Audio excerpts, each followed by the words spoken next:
background here. That's the dog is over here. Her mom is going to get home here in a few minutes, and there's like a 100% chance that she's going to freak out and like sprint out, and that's probably going to be a little distracting. So just heads up, that's probably going to happen. I'm used to it. You guys aren't. So just briefing you on that. But yeah, let's get to these questions. One thing I did want to address before we get started is the reason that we're here, which is that we just hit 3,000 subscribers, which is pretty neat. I didn't think that we would be at this point when I started the channel like 15-ish months ago. So to be at this point and just like see it steadily grow up till now is pretty awesome. I'm really proud of it, and I'm really grateful to be able to share this thing that I've built with you guys, and glad to be able to do something like this where I can have a more direct interaction with y'all. So one thing I didn't want to say is I did sort of like put feelers out for questions over the course of the last week or so, and got several of them. But if you're here and you want to ask a question, on the stream, that's also totally fine. It's one of the benefits of doing this live is we can actually do it as like a live back and forth instead of, just me answering the questions and then editing them. That is another benefit. I don't really have to do a ton of editing here. Probably cut out that bit where my mic wasn't working, but yeah, let's go ahead and get into these. I don't know. Can I share my screen? Probably, but I just haven't thought that far ahead. Yeah. Okay. So I got 7 or 8 different questions, starting with, what is your background in psychology, if any, and what drew you to focus on this aspect? So, and this is from Barton Lewis, by the way. Barton, one point, shout him out for a second. New viewer to the channel, and he's also one of our patrons, which is pretty neat. We do have a Patreon account. Go ahead and plug that here. If you like the work that I do and enjoy my videos and would like to, keep them possible and viable for like a more medium-ish to long term, I'll go ahead and put a link to that Patreon. There's a link to the Patreon in like literally every description of every video I make, but I can do that for this as well. But yeah, Barton asks about my psychology background, because if you don't know, my channel focuses on sports psychology and culture. That's kind of our like tagline. Is to, if somebody asks me, what's your YouTube channel about? That's usually what I tell them. So my background in sports psychology is I have a master's degree. That would be the lead in. Don't want to bury that. I went to undergrad for English and Spanish and then got a master's in what's known as experimental psychology, which sounds kind of weird, but basically what that means is I'm qualified to do and interpret and explain, analyze research, and like actually construct studies and figure out how good research is done. And if you show me like a paper on a specific experiment, like being able to critique it and say, okay, well, this is something they did well, something they probably could have done better.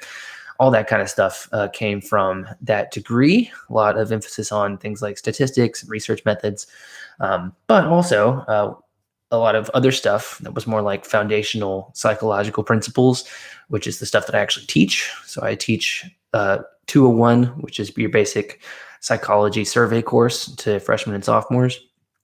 And other people, but mostly freshmen and sophomores.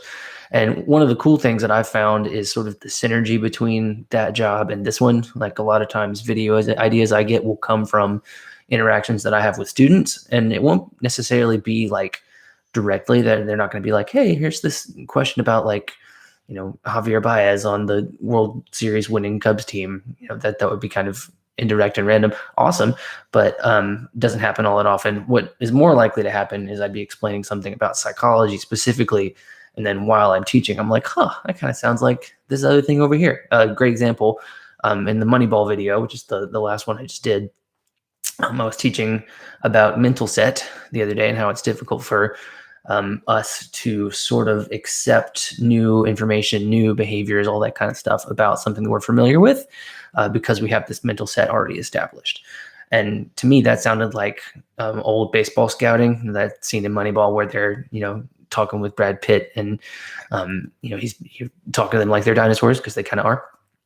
because they can't break out of their mental set. They're not willing to accept new information, potentially a new way of doing things. So it's really that's been a cool part of that relationship to explore. But yeah, hopefully that answers that question. I'm a psychology teacher. I'm a psychology student all the time, and I'm glad to be able to share that with you guys. And the sports thing really just came from loving sports and thinking that sports psychology sounded like the coolest job ever, and then sort of gearing my education post-grad towards that.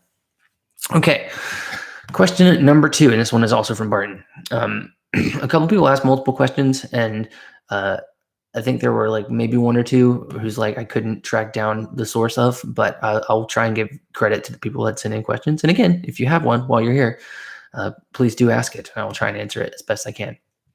So question number 2 is, what is your favorite sport? That's hard to answer. I feel like picking a favorite sport is like picking a favorite kid, and that's just not easy, kind of impossible. So I'll answer that 2 ways. I have a favorite sport to watch, which is probably soccer. Yeah. Really, if I have 2 hours in my day to be able to watch sports, that's probably the one I would choose. I find it highly entertaining, but also highly relaxing. Even though my favorite team is Tottenham, and they're kind of have a pretty turbulent time right now. I love how much has to go into creating a chance to score a goal and then ultimately scoring the goal. I think that's really neat. All the different tactical adjustments that happen on the fly. I think that's really cool. All the different analyses that you can do in the middle of a game, and all of the different tweaks that coaches can make to try and get an advantage on their opponent in the middle of a game. You good? Yeah. My wife just got home, so there's a good chance that there it is. Okay. I'll go ahead and shut the door. Ooh, there we go. This is what you get on the live broadcast. Yeah, soccer, great, love it. We'll talk a little bit more about my experience getting into soccer later on, because there's a question about that. But favorite sport to watch, soccer. Favorite sport to analyze, definitely baseball. And there's a few reasons for that. First is that it's like the deepest well of statistical information to be able to analyze in that way. One of my favorite parts of Moneyball is when Michael Lewis talks about Bill James and his sort of like relationship to baseball statistics. And he talks about how they have literary meaning if you look at them in a certain way, which basically just means that you can interpret what they mean based on like looking at them in certain sequences and like sort of extrapolating them out onto different facets of the game, which is very appealing to me as a researchy boy. So yeah, I think a couple of my favorite channels on YouTube are baseball analysts. I don't know if they describe themselves as that, but they're geared around that kind of analysis. Like Foolish Baseball is one of my favorite ones. I've talked about him a couple of times on my stuff because I think he just does a great job of introducing things like sabermetrics into sort of like translating it to people that aren't as familiar with it, including me. I learn something every time I watch one of his videos. But I feel like that type of channel, like Baseball Historian is another one, that's possible because baseball is so interpretable. I don't know if that's a word at all, but you kind of get what I mean. Like there's so much like meaning that you can extract from just looking at baseball statistics. So yeah, favorite sport to watch, soccer. Favorite sport to analyze, baseball. But really, I'm open to pretty much everything. I'm just a general sports fan. Love baseball, love basketball, football. Like it's pretty much always something on in my house. Okay, who is your MVP choice for NBA this year? There's 2 ways to look at this. The first one is, how are the people that actually decide who wins the MVP going to vote? And there is such a thing as voter fatigue. I think if we were all honest with ourselves, LeBron James would have won like 10 or 11 MVPs at this point if people were honest. But we just do this thing as humans where we don't like to vote for people past a certain point, usually 3 or 4 times in a row, and we're out. I mean, that's true of pretty much any sport. That's Barry Bonds, Albert Pujols, LeBron, like Tom Brady. Like there's just not an infinite amount of voting availability for these people, even if they might deserve it. So from that vantage point, I think Joel Embiid and Giannis are going to get a lot more consideration than they probably deserve, because the voters won't want to vote for Joker for a third year in a row, but they absolutely should. The way that the second part of that answer is that it's Nikola Jokic. Like, he's the best player in the NBA.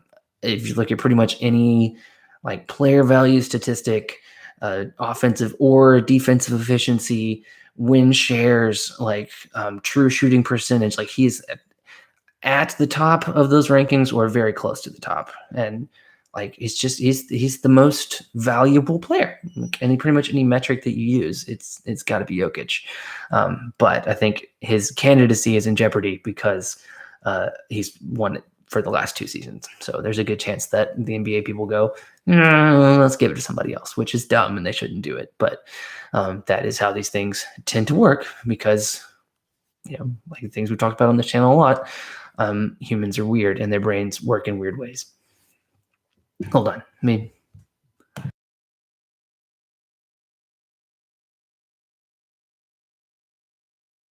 we go. Okay. Had a very needy dog that I had to get out of here for a second. All right. Next question. Dun, dun, dun. Have you ever played any sports competitively? And if so, how did you wrestle with your own psyche? This is a good question. It also depends on your definition of the word competitively. Because, I mean, if we're strictly speaking, I play competitive sports now. Play soccer, play ultimate frisbee. If I'm not teaching or writing or editing a video, I'm probably doing one of those things, or playing video games. That's pretty much the rotation of things that I'm doing at any given time. Most competitively, I played school, as Cardell Jones once said. But yeah, I mean, I played sports all the way growing up. Mostly like baseball. Baseball was my favorite sport to play growing up. Played that till I was like 16. But picked back up playing more like competitive stuff when I was in college. Played a lot of intramurals, dabbled in the club stuff. But yeah, it's always like some part of my, especially adult life, being on some type of team. It's the best. I'm just getting that competitive atmosphere. And honestly, being able to like, deal with those things from week to week in my own, relatively competitive experience is one of the things that keeps me so curious about all this stuff. That's because I see how like different pressures, different environments can affect the way that I perform, and wonder if this is, affecting other people in the same way. And just, seeing how my own thought process works, being able to think about things like, if I'm experiencing this now on this random field in South Carolina at 4:30 on a Sunday afternoon, what must that be like for, Marcus Rashford doing the same thing, just inside of a stadium that seats, 70,000 people? What's that? It's got to be significantly more aggressive the way that he experiences that. So I deal with it the same way that everybody else deals with it. But like I said, it keeps me interested in what I'm doing and what I talk about. Okay, next one. And again, if you're here on the stream and you want to ask a question, go nuts. This is one of my favorite ones that we got so far. Do you have to be a jerk to be the best at your sport? The results are inconclusive. I looked at this a little bit. I may make an entire video on my feelings on this particular topic, because I feel like I said, it's just, you could find examples of, yes, people who are at the top of their sport and are jerks, but then also people who aren't. Because like Mike Trout's the best baseball player on the planet, and he's not a jerk. At least I don't think he isn't. It's not outwardly, sort of jerky in the way that we would, pick up on that in his, speech and his nonverbal cues, things like that. But then also, I think about like, Michael Jordan is sort of the prototype for the alpha dog on a team and in a sport. And he was, it probably still is kind of a jerk. For every, this is tough because I love Michael Jordan. He was like my first, like, even, as like a 5 or 6 year old athlete that I was like crazy about. But I also watched The Last Dance, like the rest of the world during COVID or during the lockdown period of COVID. And I remember the stories about him bullying Steve Kerr, like getting into a fight in practice. And that doesn't sound not jerky. He has a history of that type of behavior, both as a player and as an executive. But then also, like I heard a story on ESPN Daily the other day about him advocating for this guy that made a 3/4 court shot at a Bulls game, and the team didn't want to pay him, but Michael Jordan and the rest of the team sort of stepped in for him and made sure he got his money. And then also in that story, they talked about how like Michael Jordan had a rule where he wouldn't do any press while he was at one of his kids' sporting events. So again, that doesn't sound very jerky. That's actually very endearing and charming. So part of this is I don't think anybody is completely a jerk.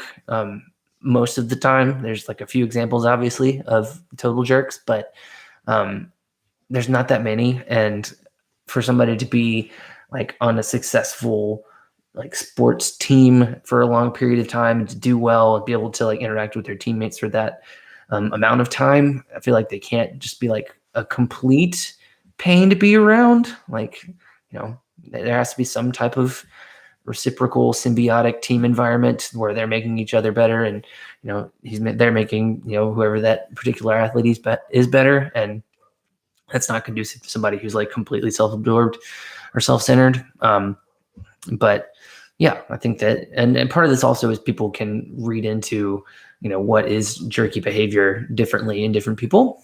Because again, what comes off to me as jerky isn't necessarily going to be interpreted by somebody else in that same way. And that goes for literally every human person. So being able to say, is this person a jerk? Are they not? If you ask 10 people, you might get 10 different answers. So just keep that in mind. But again, this is something I may explore in the future. It's just like, do you have to? And I think part of the core of this question is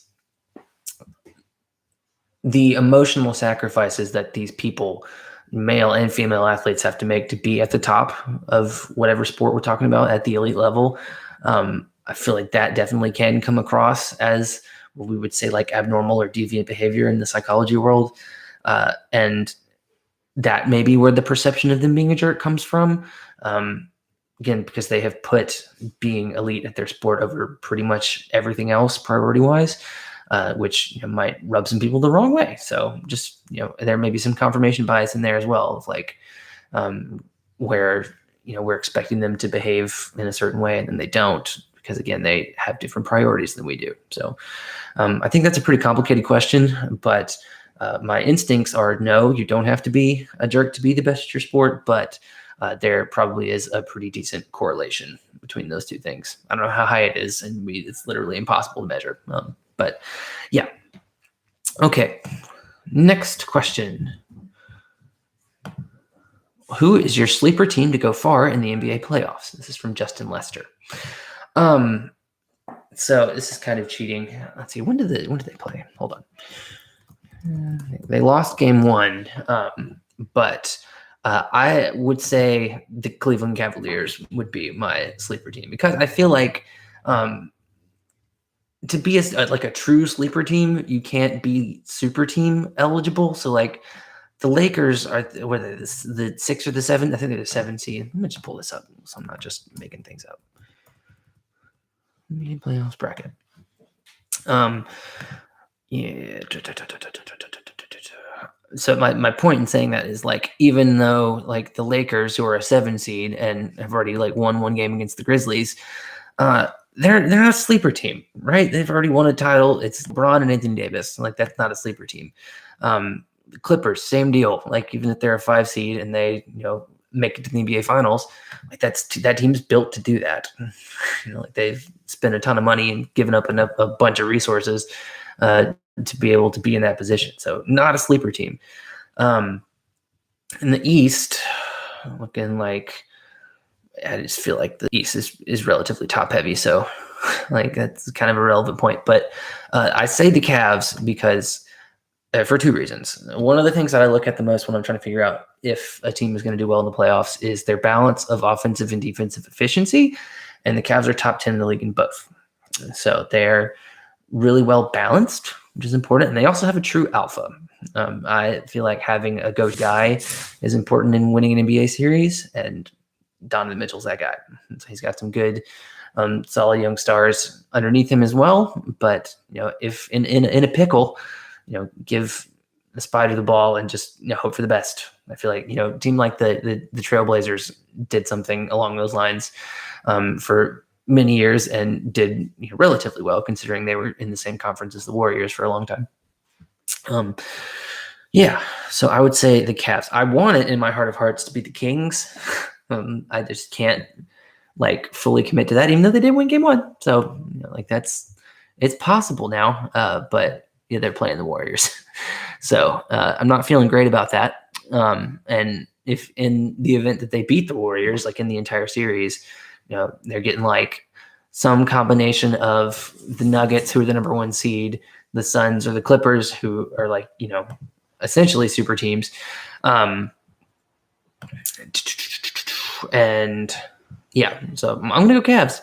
That's the final answer. I hope I'm right. And they don't get swept out of the first round, because that'd be pretty embarrassing. But having done what I would call a moderate amount of research on that, I would say the Cavs. Okay, so this next question has a few parts to it. It's from my good friend Daniel Gilliland. He asks, is hype music real? And then he asked a few follow-up questions about what that meant. And I have a sort of multi-tiered answer to that, because I thought about this. In a situation, because I think about hype music, I think about walk-up music for a hitter in baseball. It's Chipper Jones walking up to Crazy Train for Braves fans who grew up in the 90s like me, sort of iconic example of that. And I feel like what these guys are trying to do with playing a particular variety of music is to get their sensory regulation and their sort of mental acuity, their attentional focus to neutral. Okay, so where they can actually focus on what they're doing. So if they're low, if they're feeling, take baseball for example, if they've, been sitting on the bench for 20 minutes, and now they have to come up to hit, the idea would be that to get them up to a level where they can, perform at that level, they would listen to one of their favorite songs, and that would help them focus. That would lock them in to whatever it is that they were trying to do, because these guys are performing at an elite level, and that takes a lot of mental acuity. It takes a lot of cognitive resources, and to be able to do that well, you need to be focused. You need to be at a place where you're slightly stressed out, but to a point that you can actually process it well. And we'll talk about why in a second. But that also goes the other way. So if you're too high, bringing you back down to get that neutral level where you can perform well.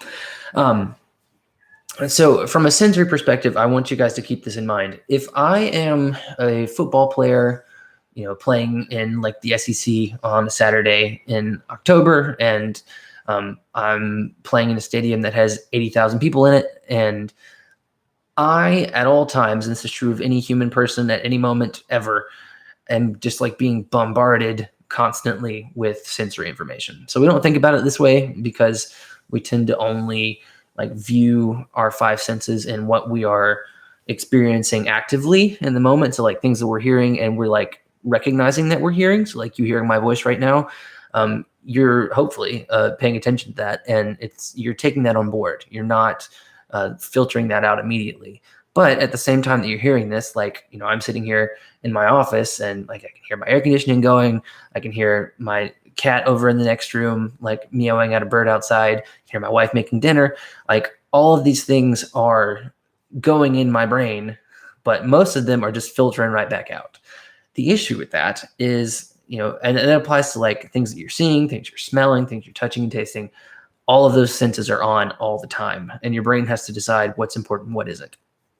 So in a situation where I am, walking out of a dugout into the batter's box in, a stadium that holds 50,000 people, and they're all yelling and screaming, and there's a bunch of music, and there's, sounds all over the place. There's a bunch of lights in the stadium. A bunch of different smells. like I'm having to filter all of that out. And one of the ways I can do that is getting some dopamine into my brain so I can pay attention. And one of the things that I could do potentially to get that dopamine that I need to regulate and to focus on the stuff that I'm supposed to be paying attention to is hear something that I like. And so something like my favorite song. If I was walking out and, heard a song that I like, that might help calm me down. And if I was feeling too low, maybe I'm, dysregulated in the sense that I'm not locked in the way that I should be. I'm sort of on the lower end. Instead of there being too much, there's too little. That could also bring me up. So really it's about getting the right sort of like influx of neurotransmitters, like dopamine, for instance, which is your reward-based neurotransmitter that also has a significant part to play in your attentional focus. Getting those things in your brain and circulating in your brain at the right time is an important part of that. So that's my multi-tiered answer. I think he also asked if it could be a hindrance. I would probably say no, if it's your own music. But, frequently, like if you're on the road, they might play something that you're not a huge fan of or that you didn't pick, and that might throw you off. So think about it like that. Something that's familiar, something that you enjoy. That's the kind of stuff that we're talking about there. Okay. So I got a question in the chat about quarterback payment, because pretty much the whole quarterback market just got reset. Thanks, Jalen Hurts. I think this is really interesting in the sense that, and I'm about to do one of my projects coming up is on contracts. That's all I can say at this moment in time. But the whole idea of contracts and incentivization is the relationship between like performance and how much players are being paid at a given time is really interesting to me. Because there's always, if there's that carrot in front of you, like you might get a giant payday if you perform well, you're probably going to perform better. That's like sort of what my instinct says, and I kind of want to see if that's actually true in the data. In terms of like practically, I just think it's gonna we don't really know exactly what's going to happen with a lot of these guys in the future. I'm gonna look this up because I know Lamar's been floated to like 12 places. There's not that many people that can actually afford him long term. Yeah, okay, so he hasn't gotten traded yet.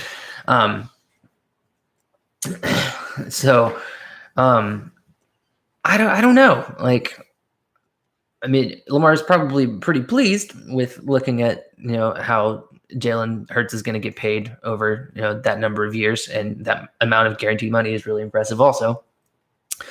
But I also think there's probably a fair few GMs out there who like might have tinkled themselves a little bit when they got that text notification earlier, because for every Jalen Hurts and Lamar Jackson, there's also like a Daniel Jones, and if you're bringing the market up that much, those guys are also going to have to get paid a commensurate rate. I'm obviously not going to get Jalen Hurts or Lamar Jackson money, but their value goes up, not exponentially, but significantly.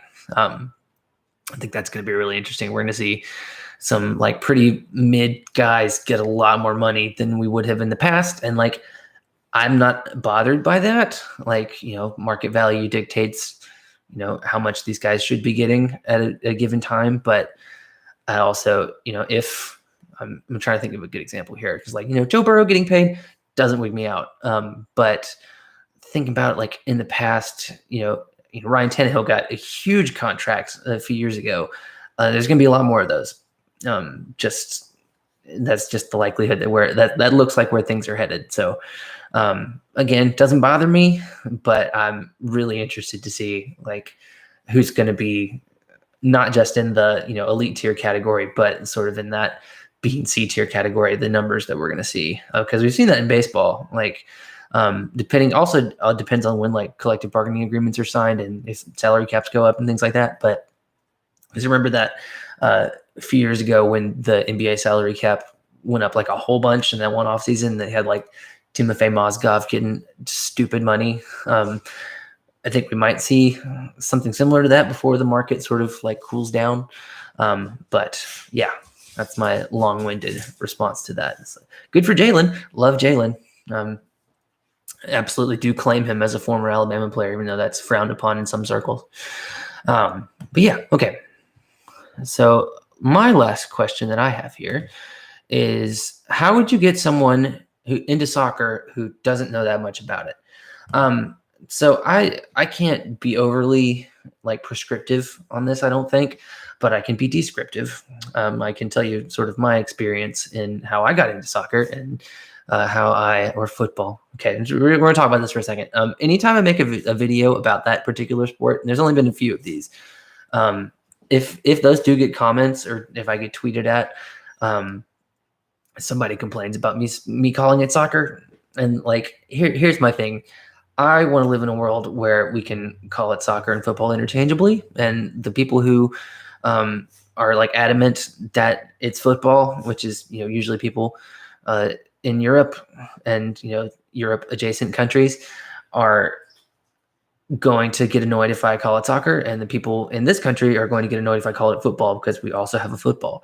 It doesn't matter. Like, we have two words that describe the same thing all over the place. So like, I'm sitting in a chair right now, but I'm also sitting in a seat. Nobody gets annoyed at that. But like, that's just sort of baked into the American soccer discourse, American football discourse. But it's not the American football discourse, because American football is another thing. Okay, I get the confusion and sort of the semantic stupidity of not having this, but that's just my soapbox. Anywho, so how I got into it. I play a lot of FIFA, which again is something that me even saying that is probably going to cause some eye rolls, but it's true.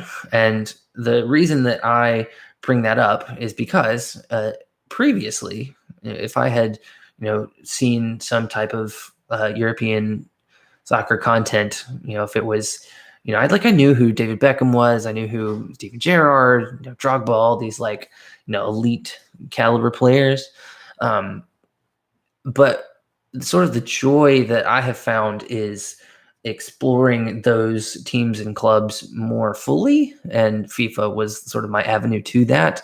Part of the problem with that was that availability of like top tier soccer in the US was not really a thing for a long time, unless you like paid for like a very niche like cable subscription, being able to watch Premier League, Bundesliga, La Liga, whatever. That has increased a lot.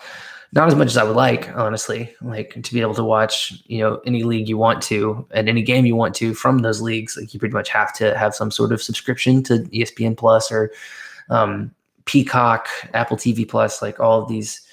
There's a lot of gates being kept to soccer because it's still seen as kind of a more risky investment than something like the NFL or the NBA. Fine, I get it, whatever. But one of the ways you can sort of cut through that is by playing games like FIFA or Football Manager. So where you can, and this is what happened to me, is like through playing those like career modes, I could learn player skill sets.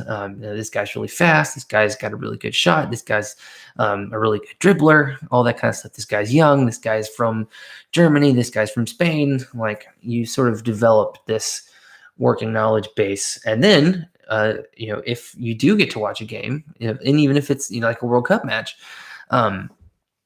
all those things sort of crystallize and come together. And so you're not watching something you're not familiar with. These guys just from a different context. And that makes it really cool. Like, if you've played FIFA and, you wound up with like, Achraf Hakimi on your team, and then all of a sudden there he is playing for Morocco in the World Cup. And that's a cool moment to be able to connect those two dots. And so that's how I did it. You just have to find a way to get some sort of emotional investment in the actual on-field product. Because again, if you just see a bunch of guys running around in the field for a while, it's not going to make a ton of sense. The other thing I would say is find a team. If you're more of like an inside out type person, like just like commit to, I'm going to be a Brentford fan. for this whole season. I'm going to follow all their games. I'm going to learn all the players. And through that, you will be able to, like, first of all, like, follow their narrative as they go along in their journey, but then their seasons will also intersect with other teams' seasons. So they'll play Man City, they'll play Man United, they'll play my beloved Tottenham Hotspur. Like, they will be sort of in contact with all these other teams, and then you will learn about those teams through that experience. And then all of a sudden you develop this more, crystallized, holistic picture of the soccer landscape. And that's really where I think you'll get the most, like, rich experience out of all of it, is being able to understand the whole thing, how it works, its history, all that kind of things. The way that we do, even subconsciously in American sports, we just don't, if I'm a Red Sox fan, I'm not just experiencing the Red Sox. Like, I'm, thinking about what, the Red Sox were like 20 years ago when I was watching them for the first time. And I'm thinking about their relationship to the Yankees and the Rays and the Orioles and the Blue Jays, all that kind of stuff. So yeah, that's, I agree with Coggin, emotional investment. If you're lucky enough to have a team close to you, go to that team. So, like, we have the Triumph here in Greenville. In my old hometown, Birmingham, the Legion. Like, all of these things are incredibly helpful. Also, if you go and watch, a USL or USL2 team, I would also recommend watching a top level team, just to, like, understand like what the elite looks like, because they're both awesome. Like, they're both great products for very different reasons. So yeah, it's like, if you're a college football fan, yeah, you can watch Alabama play Florida. Like, those are two, like, top tier elite teams. But then sometimes you get in a situation where, like, Toledo and Bowling Green are like in a really good close game that's exciting. Like, that's very much the same effect. March Madness would be another good example of that. Like, it's great to watch. This year was not a great example because we wound up with San Diego State in the final of the tournament. But if you get, like, Villanova, North Carolina, awesome, let's do it. But at the same time, if Florida Gulf Coast pops off and, like, has a really good tournament run for some random reason, like, watching their games also fun. So again, for different reasons than you would watch, it's like the cream of the crop. So that's my very long-winded answer. I could talk about soccer/football pretty much all day, except about my own team because they're too depressing. Okay, so that is all the questions that I have available to me. I'll leave the chat open for a few seconds, so you guys can ask any other ones you might have. But I did want to update you on sort of the next few weeks videos wise. So we have sort of if you're new here, I don't know why you picked on this one to be your first student of the game video, but this is not our normal format. Usually it's a lot more structured, scripted, heavily edited, heavily researched, all that kind of stuff. Usually like 15 to 20 minutes ish. So that's kind of our normal bag. Got one of those coming out probably this weekend. So it's I won't tell you exactly what it's about, but I will tell you that the NFL draft is the week after, and that's like one of my sort of like deepest sports interests, is why we're so like into the NFL draft and sort of all the politics that go into making that kind of event, because like it's not the only draft in town. NBA draft also excellent, and why these things are so compelling. Yeah, so that'll be next, and then I have a much more expansive one for the video after that. So I usually plan them 2 at a time at least, so I can know kind of where I'm going in the medium to long term, so I don't wind up 1 week without a video. I did, before we get out of here, because it looks like we don't have too many more questions. Okay, here we go. Who do you think will play in the next championship games? Oh, God. For the NBA, MLB, and NFL. Okay, so let me start with NBA first, because that's the most time. I hate doing predictions, but I'll give you my what's probably going to happen, and then what I, as a sicko, would like to happen. So what's probably going to happen is I feel like the Nuggets are probably going to win the West because they're the best team. I feel like Nuggets Celtics is probably the most likely one, and of those two, I would probably go Celtics because they made it to the finals last year. Again, I don't usually dirty my hands with predictions because I like being surprised, and I'm fully aware that I'm probably going to be wrong. I just don't get upset about that. But yeah, so real answer probably like Nuggets Celtics. That seems plausible. Sicko answer, give me like Kings and Cavs. Like first of all, to just like completely screw with the NBA's ratings expectations, I want Cleveland and Sacramento to be in the finals. That would bring me a lot of joy. Baseball, I have a dog in this fight, so this is going to be harder for me. But hey, my dog's really good. So I have a hard time picking anybody with the Astros coming out of the American League. They're still incredible. It's probably the Braves are really good. Braves, Cardinals, Padres, like those would be like for me. The NL Central is awful, but again, the Cardinals just have some sort of magical elixir that they take around postseason time that makes them amazing. So, can never count them out in these sort of situations. So I would probably say rematch of 2021 World Series, Braves Astros, please. Sicko in me. I want the Diamondbacks to keep being good. Give me like Corbin Carroll et al. In the World Series against like the Orioles. Like, give me a fun, just like if you've gotten to that point in like a career mode before, be it baseball, basketball, soccer, whatever, where like the CPU just like gets drunk and decides that like it's going to be the Cleveland Browns against the okay, I'm completely blanking on it. The Lions or somebody in the Super Bowl. You're just like, this is completely implausible, and I love it. That's kind of where my head is at with that. NFL, I just feel like it's too soon. And also, NFL is like the biggest culprit in this team was good a year ago and now they suck, and this team sucked a year ago and now they're good, kind of thing. So I don't know. And I'm so glad and so happy to not know and go into that season unencumbered with wanting a team to win. I hope my fantasy team does well. That's where my head's at predominantly with NFL stuff. Okay, if we don't have any more questions, we're about at the 45-minute mark, so it seems like a good time to sort of cap it off. We are going to do this again, so if you want to have your question answered on here. I have listed this already, but if you want to submit a question, you can tweet me. So my Twitter is @Will_Shingleton. It's just my name with an underscore in between the first and last. You can email me at studentofthegame250@gmail.com. And you can also comment on this stream. You can also comment on pretty much any other video that I make on here because I do look at those pretty regularly. I did want to plug the Patreon again.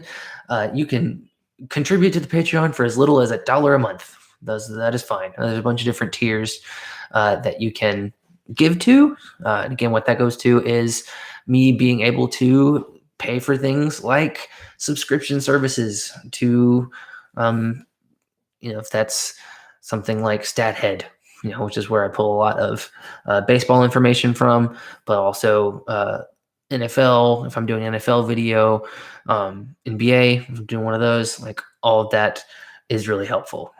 So again, just keeping putting that bug in your ear. The link to that I have all over the place on my channel, but it's just patreon.com/student_of-the-game. Just want to repeat that as much as I can. But yeah, really enjoyed this. Again, we'll do this again soon. Thank you guys again for allowing it to be possible because of being my subscribers. And I hope you have a terrific rest of your week. And I will see you guys again soon. Bye.